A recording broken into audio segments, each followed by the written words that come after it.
오늘 우리에게 주시는 하나님 말씀을 봉독합니다. 구약 성경 시편 37편 7절에서 11절 말씀까지를 봉독하겠습니다. 시편 37편 7절에서 11절까지입니다.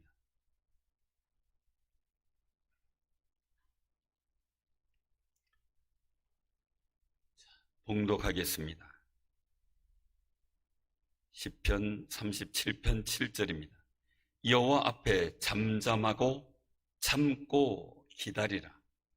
자기 길이 형통하며 악한 꾀를 이루는 자 때문에 불평하지 말지어다. 분을 그치고 노를 버리며 불평하지 말라. 오히려 악을 만들 뿐이라. 진실로 악을 행하는 자들은 끊어질 것이나 여호와를 소망하는 자들은 땅을 차지하리로다. 잠시 후에는 악인이 없어지리니 내가 그것을 자세히 살필지라도 없으리로다.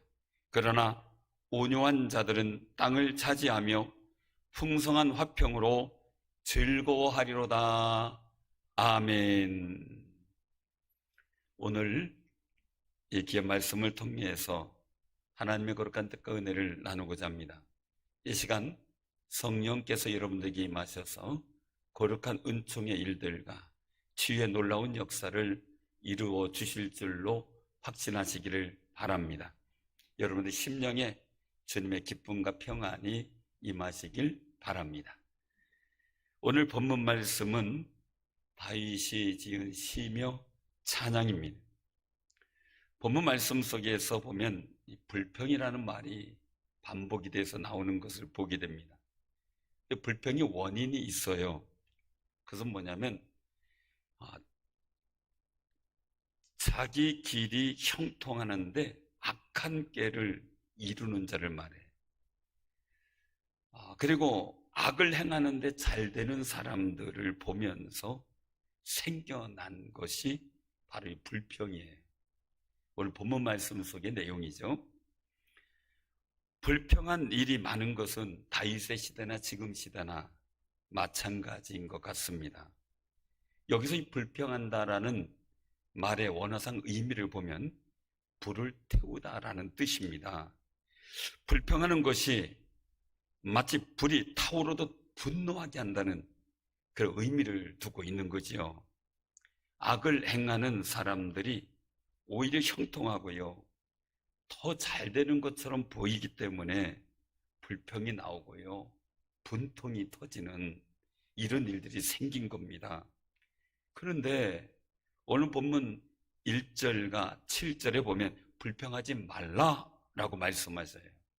그리고 8절에서도 보면 분을 그치고 노를 버리며 불평하지 말라라고 말씀하세요. 왜요? 오히려 악을 만들어낼 뿐이다라는 거예요. 의미가 없다는 거죠. 내 인생을 바꾸는 것도 아니고 복된 역사를 만드는 것도 아니고 상황을 뒤집어 역전시키는 것도 아니라는 겁니다. 여기서 분노하지 말라, 이거 불평이 넘어서 분노가 나오게 되는데, 분노는 분개하여 몹시 성을 내는 모습을 말해요. 사랑하는 성도님들, 분을 그치고 노를 버리라는 거예요. 그 말 그대로 분노를 그치고 버리라는 거죠. 사람에게 나타나는 인간의 분노는요, 죄의 원인이 되기도 하지만 나 자신을 파멸로 이끌기도 한다는 겁니다. 그래서 성경에서 분노를 삼가고 마음을 지키라고 경고를 해요. 잠언 14장 17절에서는 노하기를 더디하는 자는 어리석은 일을 행한다라고 말씀하고요, 잠언 14장 29절에서는 노하기를 더디하는 자는 크게 명철하여도 마음이 조급한 자는 어리석음을 나타내느니라 라고 말씀하세요. 그래서 이 분노를 조절할 수 있는 사람, 그래서 용사보다 낫고요, 성을 빼앗는 사람보다 나을 정도의 용맹하다는 거예요. 대단한 힘이 있다는 거죠. 마태복음 26장 45절 이후에 보면요, 가룟 유다와 함께 큰 무리가 칼과 몽치를 가지고 예수님을 잡으러 왔을 때의 상황이 벌어졌어요. 예수님과 함께 있던 베드로가 칼로 대제사장이 종을 쳐 그 귀를 베어버려요. 갑자기 귀 없는 사람이 된 거죠. 그때 예수님께서 말씀하는 거예요. 분노를 막으면서 내 칼을 도로 칼집에 꽂으라. 칼을 가지는 자는 다 칼로 망하느니라 라고 말씀하셔요. 그러니까요, 우리가 이 분노라는 것은 우리 마음속에 좋은 일을 만들어 나가는 힘은 아니라는 거예요. 오히려 망하고 잘못되어지는 길로 나간다는 거죠. 그런데 이 분노를 가지고 이용해서 자신들의 어떤 목적을 이루어가는 조직이나 모임들이 많이 있어요. 그런데 이제 사상의 문제가 있는 거죠. 이 공산주의 사상을 가진 단체가 주장하는 일들이 있는데 민중의 분노를 원동력으로 삼아 이념을 실체화하자라는 얘기예요. 그래서 그들이 주장하는 대중운동의 이론은 민중을 분노하게 하라, 그러면 우리의 세상이 올 것이다 라는 말을 하고 있거든요. 그래서 자신들이 원하는 공산주의 세상이 오려면 민중이 분노로 미쳐야 된다는 거예요. 나보다 더 나은 상류계층의 사람들이나 나보다 더 훌륭한 사람들을 민중의 적으로 몰아넣도록 분노하게 만들고 불살려 한다는 주장인 거죠. 이것은 하나님이 원하는 세상이 아니라는 거죠. 문제는 하나님께서 바라시는 모습도 아니라는 거예요. 상담학 사전이 있는데요, 거기에 따르면요, 시기심이 나와요. 시기심은 나보다 나은 대상이나 좋은 대상, 훌륭한 대상을 향한 공격성으로 그 대상을 파괴하고자 하는 마음이다, 이렇게 표현했어요. 그래서 거기서 클라인이라고 하는 사람은 그 학자인데요, 시기심은 출생할 때부터 타고나는데 어릴 때 보면 아이들도 시기심 많잖아요. 그 말에 따르고 시기심은, 이 클라인의 이야기입니다. 시기심은 시기하는 대상이 좋은 것을 소유하고 즐기는 것에 대해서 화를 내는 거래요. 그게 시기심이래요. 그래서 그 대상이 가지고 있는 것을 빼앗거나 훼손시킴으로써 대상이 비참해지는 것을 보고 마음의 안정을 찾는다는 거죠. 세상이 이런 식으로 가득 차서 분노로 가득 찬다면 세상에 평은 없어지겠죠. 사실은 욥이 뭐 잘못한 게 없었어요. 근데 큰 환난과 어려움을 당해요. 왜 그래요? 사단이 보니까 욥이 갖고 누리는 게 시기가 나거든요. 그러니까 어떻게 하나님 앞에, 하나님, 저 욥이 하나님을 섬기는 것이 하나님께서 올 때를 넓게 하고 풍성하게 해줬으니까 섬기죠. 저 다 뺏으면 하나님 부인하고 욕할 겁니다, 얘기를 해요. 그래서 그 욥이 누리는 것을 시기해가지고 사단이 그 모든 것을 빼앗도록 만들고 도둑질 당하게 만들고 부도나게 만들고 건강 잃어버리게 만든 겁니다. 사랑하는 성님들, 욥이 가지고 있는 것을 빼앗거나 훼손시키면 욥이 비참해지고, 그리고 사탄은 좋을 줄 알았어요. 그런데 욥은 그걸 통해 하나님께 더 가까이 가고, 그리고 하나님의 거룩한 은총을 갑절이나 더 받는 놀라운 역사를 만들어 갔고요, 욥은 그것 때문에 비참해지지 않았고 오히려 더 벗긴 넘치는 삶을 살아요. 여러분에게도 그런 거룩한 승리가 있어지기를 바랍니다. 사무엘상 18장 이후에 보면 사울왕은 하나님이 함께 하시는 다윗을 시기를 해요. 사울은 천천히요, 다윗은 만만이로다. 사울이 죽인 자는 천천히고 다윗이 죽인 자는 만만이다. 그러니까 다윗의 업적이 훨씬 더 높아진 거예요. 그걸 시기하는 거예요. 그리고 악신이 사울왕에게 들어가서 다윗왕을 보자마자 분노하게 만들고 다윗왕을 죽이게 하려고 합니다. 온갖 거짓 음해로 대적을 분노하도록 선동해서 다윗을 죽이려고 쫓아다닙니다. 사울왕은 사단의 영향, 악신의 영향으로 시기와 분노에 사로잡혔던 것이고 점점 그 길은 하나님과 멀어졌습니다. 망하는 길로 가게 됐습니다.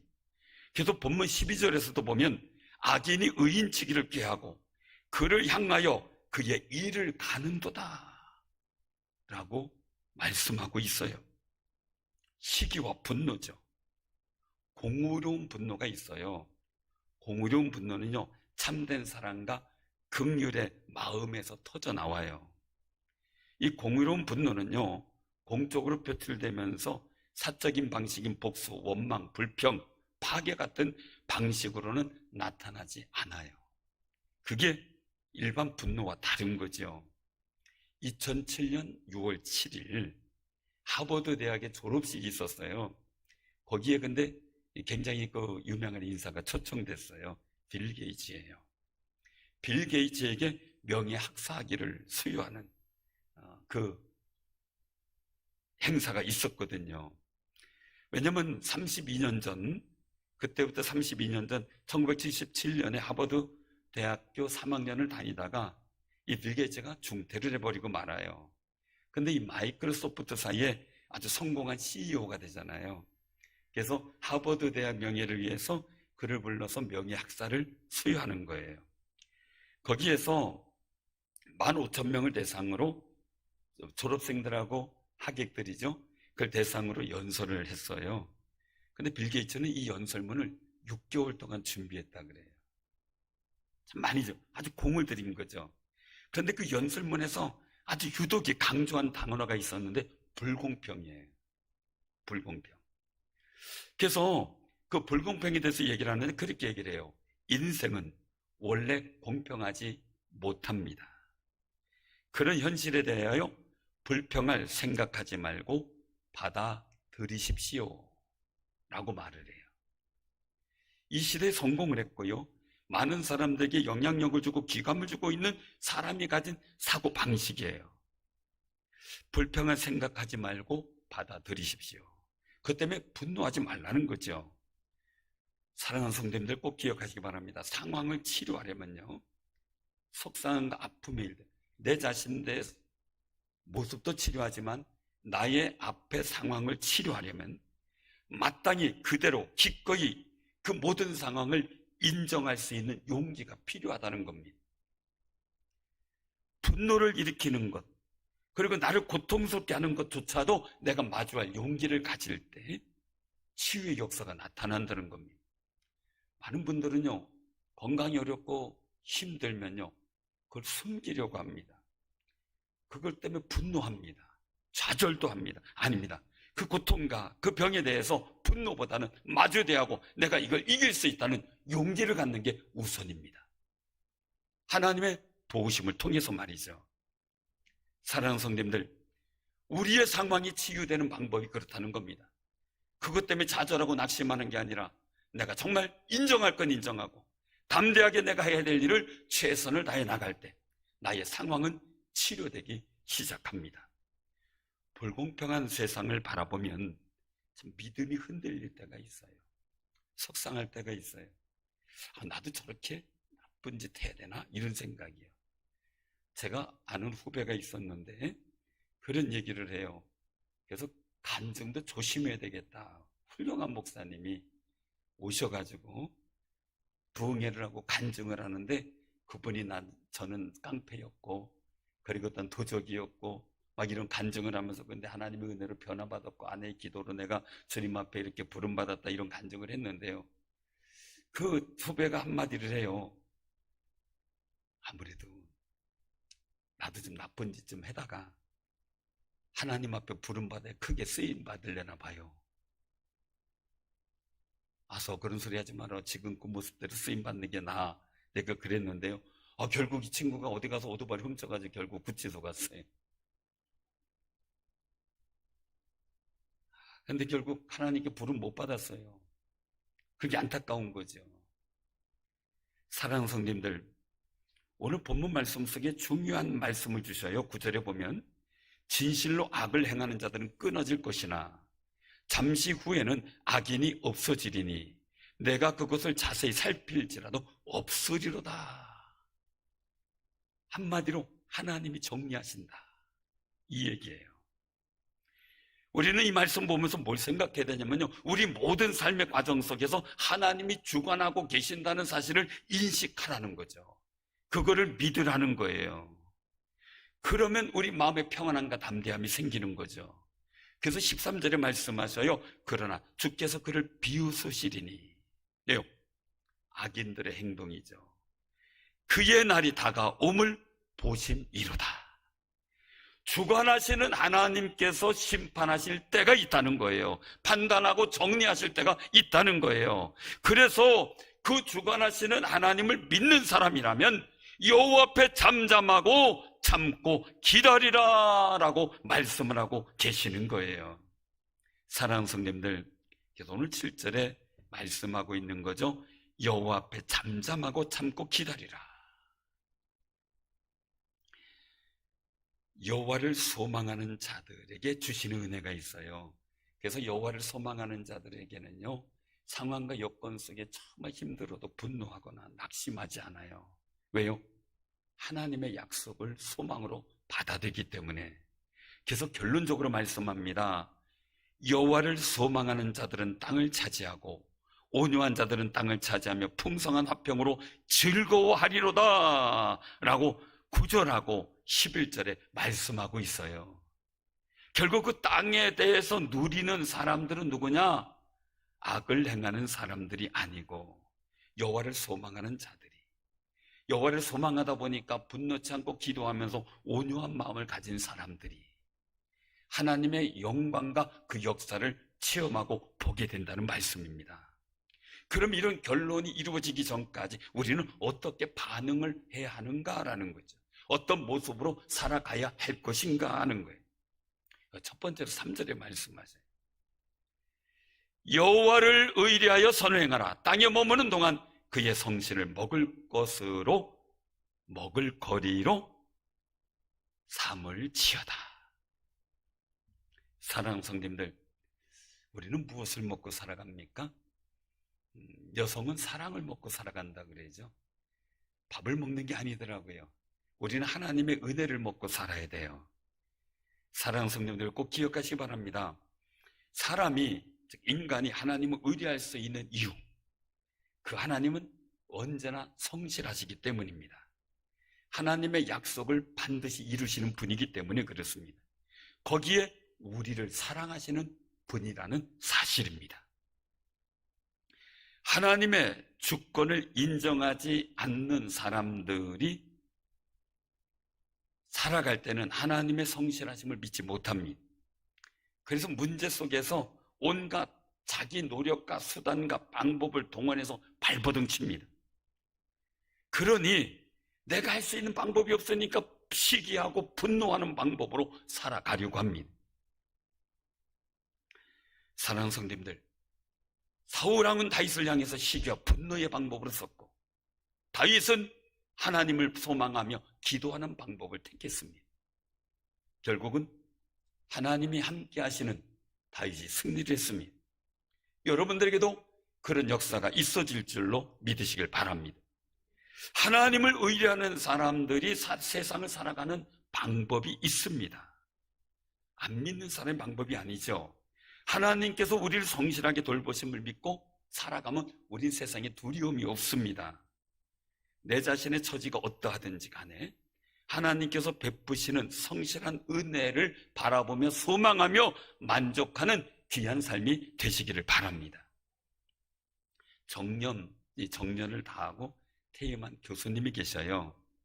근데 이제 방송국에 대담으로 출연할 프로그램이 있어서 방송국에 가게 됐는데 현관에 들어서자 낯설은 분이기 때문에 두리번거리면서 어떻게 해야 될지 몰라서 어디로 가야 될지 몰라 찾고 있었는데 옆에서 이제 그 소위 보시는 분이 오더니 묻기도 전에 어디서 왔어요? 하고 묻더래요.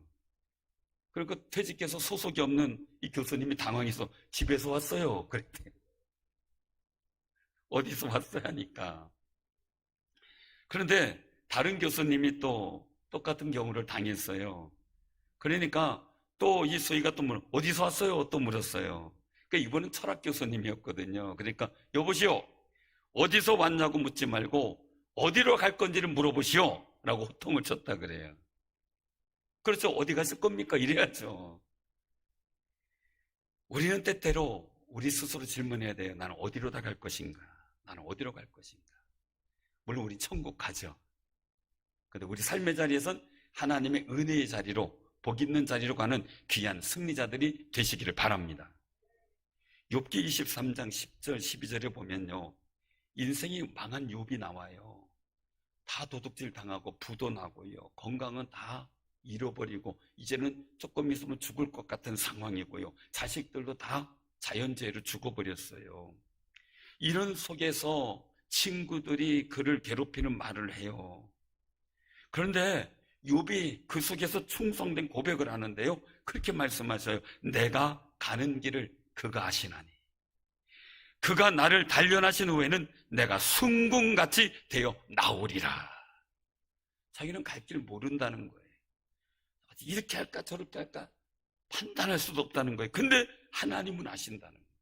그래서 하나님께 소망을 두고요 살아가는 욥의 결단이 11절 12절에 나오는데, 내 발이 그의 걸음을 바로 따랐으며 내가 그의 길을 지켜 치우치지 아니하였고 내가 그의 입술의 명령을 어기지 아니하고 정한 음식보다 그의 입의 말씀을 귀히 여겼도다라고 결심을 하고 그렇게 살아왔다고 고백을 해요.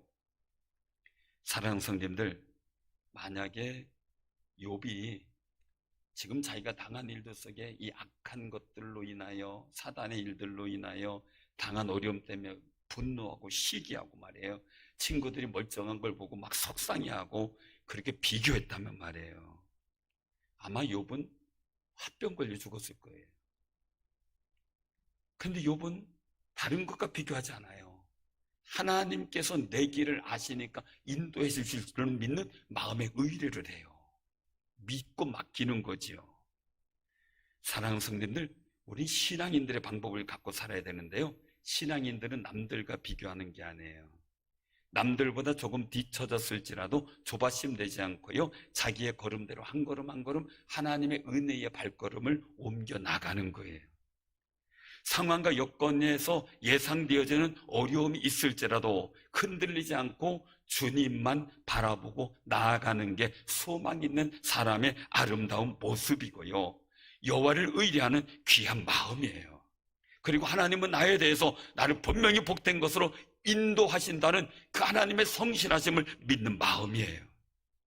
그러므로 오직 하나님께 의뢰하고 하나님이 나를 성실하게 인도해 주실 줄로 믿고 그 인생의 자리에 함께 계신 주님을 바라보는 귀한 승리자들 되시기를 바랍니다. 두 번째는요, 4절에서 말씀하셔요. 또 여호와를 기뻐하라. 그가 내 마음의 소원을 내게 이루어 주시리로다.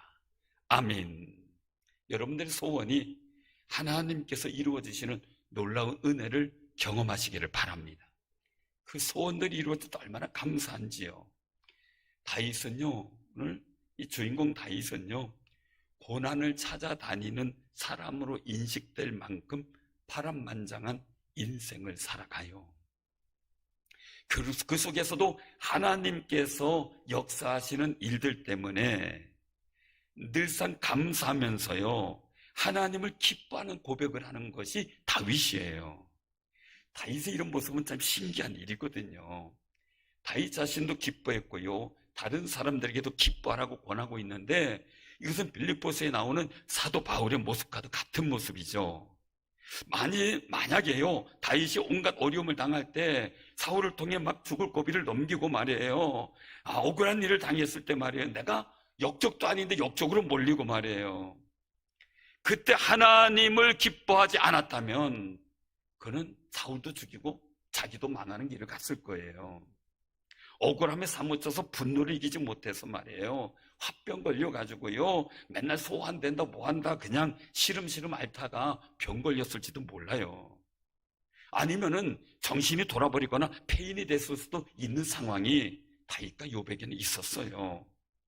그런데 다윗은 어렵고 힘들 때마다 하나님께 부르짖어요. 하나님을 기뻐하는 마음을 유지하면서 긴밀한 교제를 통해 인생의 참다운 기쁨을 만들어 가는 게 다윗의 삶이었어요. 다윗은요, 자기가 이룬 일, 골리앗을 죽인 일 가지고 막 기뻐하진 않아요. 중요한 것은 뭐냐면 오늘 본문 말씀 속에 있는 것처럼 하나님으로 인하여 기쁜 거예요. 그냥 주님이 계심으로 기쁜 거고, 내가 주님을 바라보고 예배드릴 수 있음이 기쁜 거예요. 세상이 복잡하고 힘들지만요, 오늘 우리가 주님 바라보고 하나님께 영광 돌리며 예배드릴 수 있음을 기뻐하시기를 바랍니다. 이게 너무 기쁜 거죠. 그래서 하나님께서는요, 다윗의 기도에 소원을 이루시는 놀라운 역사를 보여주셨어요. 마태복음 6장 31절 이후에 보면은 예수님의 말씀이 나오는데, 예수님께서 그 말씀을 하셔요. 염려하여 이르기를 무엇을 먹을까, 무엇을 마실까, 무엇을 입을까 하지 말라. 왜? 이런 것들은 다 이방인들이 살아가는 방식이라는 거예요. 하나님이 주권자이심을 인정하며 하나님을 기뻐하는 우리가 가질 의식은 다르다는 거죠. 그래서 말씀하죠. 너희 하늘 아버지께서 이 모든 것이 너희에게 있어야 할 줄을 아시느니라. 이런 귀한 믿음을 갖길 바랍니다. 하나님이 알고 계셔요. 어려움 알고 계셔요. 봉사권신한 어려움 알고 계셔요. 그렇지만 지켜달라고, 하나님께 힘 달라고 부르짖기를 원하고 계시는 것이 또한 하나님이세요. 다윗은요, 이런 고백을 정말 하나님의 거룩한 은혜를 위해서 살아갔던 사람이죠. 그런데 우리가 하나님의 주권을 인정하는 신앙의 방식으로 살아가면 그 속에서 주님이 말씀하신 결론이 있어요. 그것은 뭐냐면, 그리하면 이 모든 것을 너희에게 도하시리라. 아멘. 육신의 일들만 구하다 보면, 그것도 전전긍긍하다 보면 육신의 일도 제대로 해결하지 못하는데, 하나님의 나라와 의를 구하는 영적인 복된 역사를 추구하면 영적으로도 잘 되지만 육적으로도 범사가 강건한 역사가 있게 된다는 사실입니다. 그래서 다윗은요, 하나님을 사랑하고 하나님을 경외하면서 하나님 제일주의로 살았어요. 그런 연유로 다윗은 하나님으로 말미암아 기뻐하는 믿음이 있었다는 거죠. 사랑하는 성도님들, 우리 눈과 마음이 상황과 조건에 맞추어서 보고 있다면, 그것 때문에 내 마음이 움직이고 분노하고, 그리고 또 내 마음에 시기가 일어난다면 하나님을 기뻐할 능력을 나는 잃어버린 거예요. 하나님을 기뻐하는 능력을 가지고 세상에서 넉넉한 믿음의 승리자로서의 마음을 유지하시기를 바랍니다. 어려운 여건이라도요, 우리를 사랑하시는 하나님의 주권을 생각할 때 하나님을 기뻐할 수 있게 되고요, 하나님의 풍성하신 긍휼을 생각할 때 하나님을 기뻐할 수 있어요. 또한 하나님이 나를 인도하시는 성실함이 있다는 것이 믿어질 때 우리는 하나님을 기뻐할 수 있는 용기를 갖게 되는데, 그 아름다운 기쁨이 여러분들에게 있기를 바랍니다. 하박국 선자는 아주 정말 귀한 고백을 했어요. 하박국 3장 17절 이후로 보면, 비록 무화과 나무가 무성하지 못하며 포도나무에 열매가 없으며 감람나무에 소출이 없으며 밭에 먹을 것이 없으며 우리의 양이 없으며 외양간에 소가 없을지라도 맨날 없어예요. 이 얼마나 답답한 일이에요. 그런데도 불구하고 나는 여호와로 말미암아 즐거워하며 나의 구원의 하나님으로 말미암아 기뻐하리로다 라고 선포했어요. 하박국 선자의 그때 상황은요, 없다는 거예요. 하나라도 있는 게 없는 거, 다 없고 없어요. 근데 하나님은 계셔요. 그래서 하나님으로 말미암아 기뻐한다는 거예요. 우리가 하나님에게 초점을 맞출 때 경험되어지는 하나님을 통해서 얻어지는 기쁨, 이것을 하박국 선지자는 고백을 하고 있었던 겁니다. 환경을 보면 기뻐할 수 있는 조건이 하나도 없는데 하나님의 초점을 맞추니까 기뻐할 수 있는 힘이 생겼던 것이 바로 하박국이었던 거죠. 하루를, 그런 말이 있어요. 하루를 기쁘게 살려면 이발을 하고 새 신발을 사서 신으라. 하루가 기쁘. 일주일을 기쁘게 지내려면 새 양복을 입으라. 한 달을 기쁘게 살려면 새 자동차를 구입하고 타고 다녀라. 1년을 기쁘게 살려면 새 집을 짓고 결혼해라. 그런 말이 있어요. 세상에 1년 기쁘게 살려고 결혼한다는 게 좀 말이 안 맞아요. 이걸 보면서 참 아쉽다 그 생각을 해요. 근데 저는 여기서 한 가지 덧붙이고 싶었어요.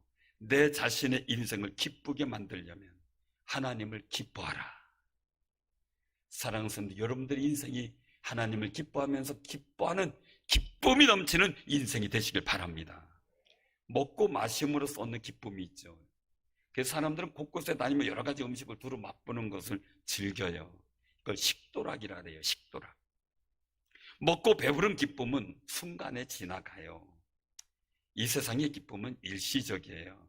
그러나 우리의 신앙은 하나님으로 인한 기쁨, 그 영원한 기쁨 속에 살아가고 있을 때 내 소원이 이루어지는 거룩한 은총을 경험하게 될 줄로 믿으시길 바랍니다. 그러므로 하나님으로부터 주어지는 영원한 기쁨에 소망을 두는 귀한 삶이 되시길 바랍니다. 세 번째는 5, 6절에서 말씀하셔요. 내 길을 여호와께 맡기라. 그를 의지하면 그가 이루시고 내 의를 빛같이 나타내시며 내 공의를 정오의 빛같이 하시리로다. 우리가요, 여호와께 내가 그 하나님을 의지하고 맡기는 일, 이것은요, 내가 내 자신의 명철을 의지하지 않는 거예요. 한마디로 또 말씀드리면 내가 이렇게 할까 저렇게 할까 계산하기 전에 하나님 앞에 엎드려 기도하는 거예요.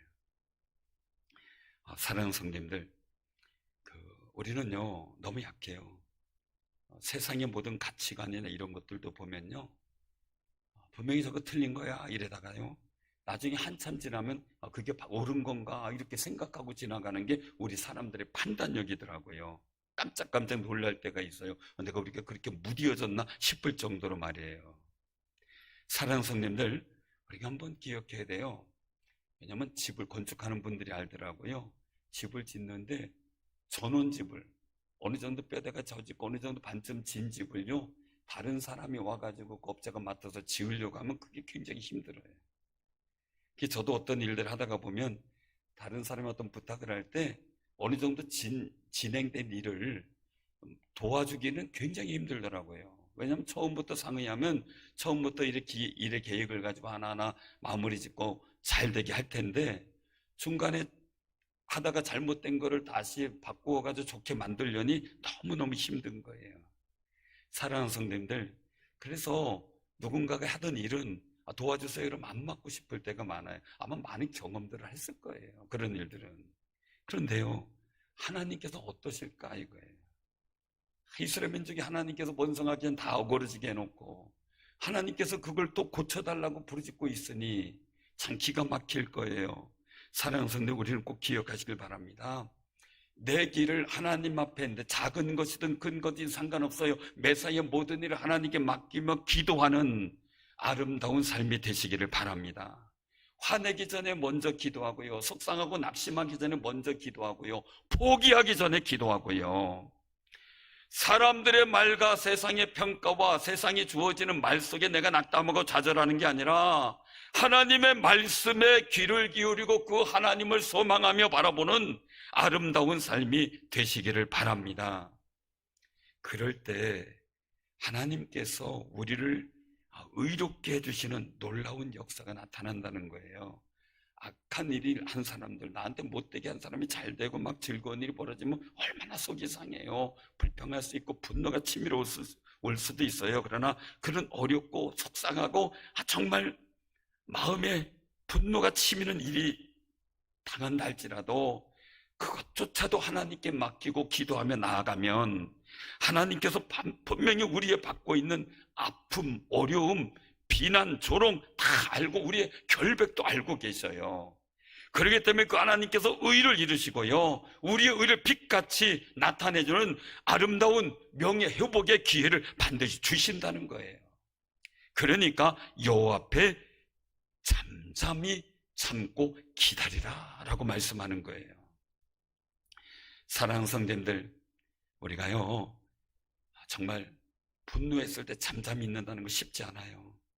다른 사람이 내가 속상한 걸 좀 알아줬으면 해가지고 불평거리고 투덜거릴 수 있어요.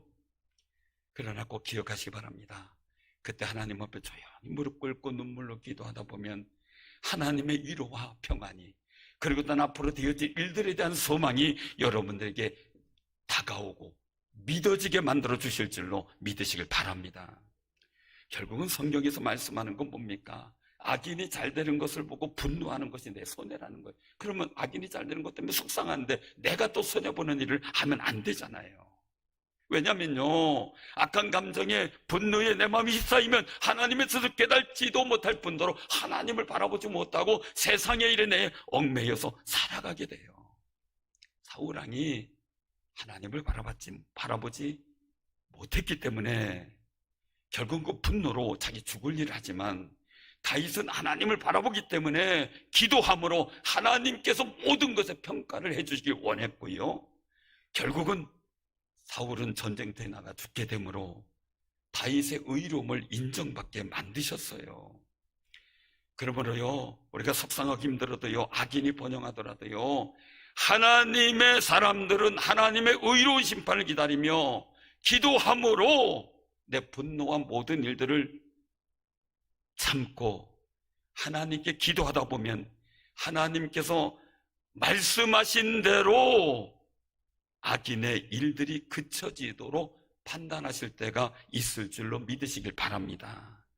우리의 개인의 일들도, 나라의 일들도, 주변의 일들도 마찬가지죠. 세상에 불공평한 일들이 얼마나 많아요. 다윗도 불공평한 일들을 경험해서 분노하는 경우도 있었지만 그는 잠잠히 하나님 바라면서 이겨나갔던 거죠. 오히려 다윗이 하나님께 더 많은 은혜의 깊이가 생겼고 하나님께 더 가까이 감으로 내 마음이 합한 자다라는 칭찬을 들어요. 그러면서